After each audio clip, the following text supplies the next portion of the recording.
After ngang nakuha ng Los Angeles Lakers at ni Coach JJ Redick ang third seed sa West mga idol, ay kakaharapin nga nila ang Minnesota Timberwolves sa round 1 ng NBA Playoffs matapos ring talunin ni Anthony Edwards at ng Minnesota Timberwolves ang Utah Jazz. At may nasabi nga si Coach JJ Redick sa pagharap nila sa round 1 ng NBA Playoffs mga idol. Tara na pag-usapan natin yan kung ano nga ba ang nasabi ni Coach JJ Redick at ang magiging plano niya sa kanilang paghaharap sa NBA Playoffs against nga dito sa Minnesota Timberwolves.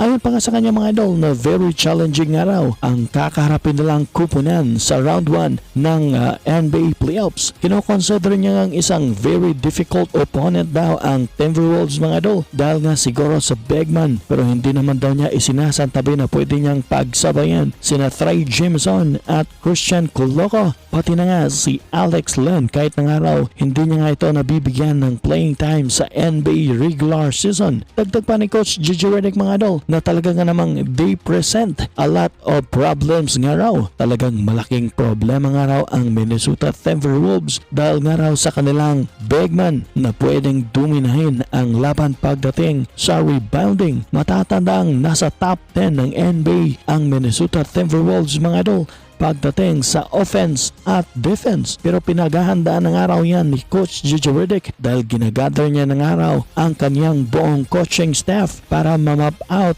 ang gagawin nilang playoff staff laban nga dito sa Minnesota Timberwolves.